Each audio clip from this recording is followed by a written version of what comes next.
Mr. Katz, who lived in Chicago, and $10,000 in the 1940s was a lot of money in 1942. It's like today, at least $1 million. $10,000 in 1942 was, you bought that whole house for $10,000. It was a massive amount of money. More. In terms of the, so he asked, so the Rebbe said, you know, something this happened, you want to give, right away he said, not maybe where am I going to get it. Not every, people didn't have, he didn't have $10,000. Later it was known he didn't have $10,000 in his bank. After he wrote the check, he had to muster around to put the cash in so that the check could be covered. So we have the merit. Is your wife here too? No. We have the merit of having Mr. Katz's son-in-law here. I told him that tonight we'll impose on him, honor the Rebbe's birthday, to share with us some stories or some events that he know about this Moshe Rabbeinu of our generation. Thank you, Rabbi Lipsker. And the schus of Rebbe, schus that we're sitting in the Rebbe's house, and over here at the Rebbe, you see the picture of the Rebbe. I've told you many times. We changed the picture. We used to have the picture of the Rebbe going like this and smiling. And then we decided you got to bring Mashiach. So the Rebbe says, "No, what are you doing about this? What'd you do lately? I mean, get it done." That's this picture. So we're in a get it done environment over here. So the Rebbe should help us that we should listen to what the Rebbe says and get it done. Chaim.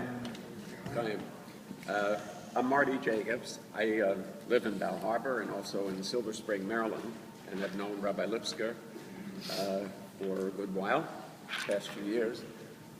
He touched on my late father-in-law. His name was Yankel Katz, or Yankel Katz. And I'm going to take a few minutes and talk about him because he had a very simple philosophy in life. And we actually, in today's Daf Yomi, we touched on it, that when somebody races after kavod, the kavod runs away from them. They can't catch it. When they run away from kavod, the kavod finds them. My shver had a very simple philosophy. No plaques, no memorials, no buildings, no thanks. And that was the way he led his entire life. He was born in Russia exactly 6 months after the Rebbe. His birthday was on Yud Aleph Tishrei. And he became chassid of the Frierdiker Rebbe. When the Frierdiker Rebbe was in Chicago in 1929, the Rebbe was there for more than 2 months, and they spent a tremendous amount of time together. And the Frierdiker Rebbe used to say that he had thousands of chassidim, but he had one friend, and that was my shver Yankel Katz. There's a book written about Chicago. Yes, it's about him, and he was a very, very modest man. He was very successful in business. He never wasted a second's time in his life.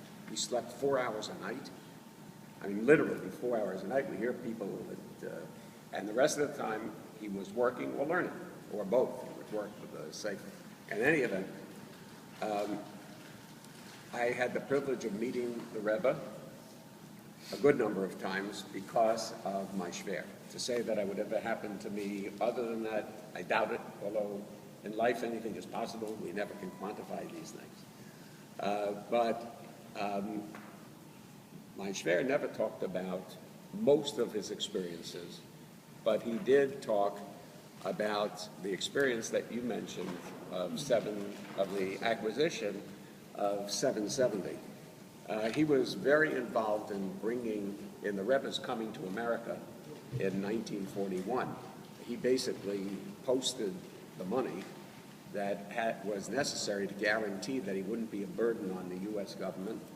And my understanding is, from things that I've read about, I've never heard it from him, that he opened accounts with $5,000 in the name of the Rebbe and each of the Frierdiker Rebbe, the Rebbe and each of the wives and each member of the family, so that they could be brought to the United States. And that's in addition to payoffs to the Nazis, In any event, he told me that, and it's the only time he ever said a word about it, that the Frierdiker Rebbe told him they were having problems with acquiring the building and that they needed money And so my Shver told him, use the checks that I've already given you.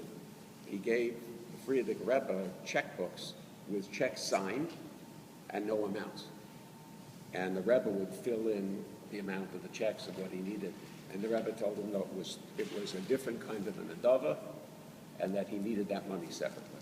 And that was how he was involved in the acquisition of 770. So it's interesting, you touched on how much money was $10,000. Somebody who earned $30 a week in 1942 was earning a lot of money.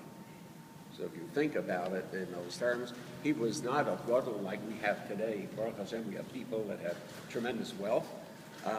He wasn't that way. He lived in a rented, my wife grew up in a rented apartment with her brother, her father, and her mother. Nothing for himself meant anything. His entire life was devoted to the Frierdiker Rebbe and then the Rebbe. And that's how he led his life. I met the Rebbe, I had the privilege of meeting the Rebbe in 57-23, when I was, during Chol Hamoed Sukkos. I had asked my wife, the woman who was then my friend, to marry me, and I wanted to set a wedding date. My Shver wouldn't say a word about it. He said, sorry, you have to meet the Rebbe first. So I'm going to talk a little bit about that, not in detail, but just an overview. And I had the privilege, the schus of being with the Rebbe for about 45 minutes at 2 o'clock in the morning during Chol Hamoed Sukkos. And the Rebbe had me go through my entire life, from childhood to where I was, different episodes of my life, how I became about Tshuva, how I had learned, where I had spent my time. And he had multiple questions, but the first thing that happened was he said to me, "Verstehst Yiddish?" I said, "Yeah, I can read Yiddish." So he said, as the English is better. So he said, you answer in English, I'll ask you in Yiddish, but if you don't understand the word, you'll tell me and I'll translate it. So that was how we had the conversation. And I told you I was with the Rebbe for about 45 minutes. It felt like 3 seconds. When I was out, I couldn't believe that time had passed. He was in my soul for those 45 minutes. His eyes were absolutely penetrating. You can't see it in this picture. There are very few pictures that actually show how the Rebbe's eyes were sunken in his head, and when he looked at you, you were all that mattered, and you could not take your eyes off him. It was almost like you couldn't blink. He was so captivating. And his questions were just very, very penetrating. I was a young lawyer at the time. I worked for Bobby Kennedy in the Kennedy administration in the White House.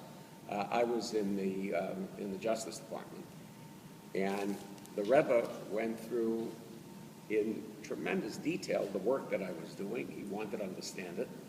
And what was very interesting is he knew more about the U.S. government and how it operated than I knew. And I'm not overstating it. He could have taught a course in U.S. government because he knew it inside out. And we spent a great deal of time talking about it, and in addition to many other things. And that was my first experience with the Rebbe. And when I came out, I have to tell you, when I walked into the Rebbe's office with my Shver had said to me in advance, you don't shake hands with the Rebbe. You know, see them, don't shake hands with the Rebbe. He's not a friend, he's not on that level. So I didn't. The Rebbe stuck his hand out. And of course I had to shake hands with him. And my Shver was ready to fall over that I shook hands with the Rebbe. In any event, when I stepped out, I of course walked backwards out of the office, and the look on the Rebbe's face I will never forget, just the smile. He did say, it is very good when a Kohen marries a Bas Kohen. So I have the privilege of being a Kohen. So he was very happy with that. And in any event, interestingly, the first person when I came out of the office was not my Shver. It was Meir Levittin Shalom, who was already close to 100 years of age. Shmuel Levittin, yeah, it was Shmuel Levittin. Was close to 100, and he kissed me. I had no idea who he was, because my shver was extremely concerned. What was taking so long? How come I was there with the Rebbe so long? So he was talking to Levittin and several others. See them, they were trying to ponder what was it that was going on there. In any event, that was the visit. It was like nothing I've ever had in my life. I had subsequent yichidus with the Rebbe, in which his understanding of things just exceeded anything that I could possibly have thought. I did have a matter that I went to see him about. I was involved in some litigation, and it was not going well. And I told the Rebbe about it. That wasn't the principal reason I went to see him. I went for other reasons. And it must have been in mid-1970s. The Rebbe looked at me and he said, "Die gezechnisht." I said, "Don't worry." I said, "Verstehen was it episode?" He said, "Die gezechnisht, es wird gornish sein." And he waved his hand. That was it. He wouldn't talk about it anymore.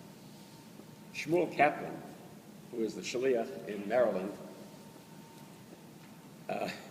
spoke to me the next day, and I said, I just don't understand what the Rebbe was saying. I'm very concerned about it. He said, "Don't worry, it's going to end." Within that week, I got a court order that dismissed the litigation. Now, was this miraculous? I can tell you, I can't explain it, so you can call it anything you want. Did the Rebbe know that was going to happen? I don't know, but it was just an experience. That's something, and Rabbi Lipska mentioned that people can talk about miracles that the Rebbe did. We all know about it. We all have a feeling about it. And it was just, one thing that is for certain, there is nobody who I know who ever met the Rebbe who wasn't very deeply affected by it. And it was something that we who did meet the Rebbe had the privilege of carrying for many years. And I remember every second of my encounters with the Rebbe. I mean, I can go on and tell you more stories about encounters with the Rebbe, but in my experience, the most unusual person, certainly, of our lifetimes. And it's a pleasure to be able to celebrate all the things that that he did. I personally have benefited, and I've done a tremendous amount of international travel from all the shluchim from place to place, and can tell you, and have relatives who are shluchim, can tell you, but for the shluchim, Jews could not travel the way they do today, even non-observant Jews. So thank you for the opportunity to tell a little bit about it. Thank you. Say that you don't know. Maimonides says, if you would know, you would be. You're not a Rebbe, so that's what you're saying. Because it takes a Rebbe to know. Right. So we'll hear one more discussion of a person. This is a Jew that met the Rebbe, spent a lot of time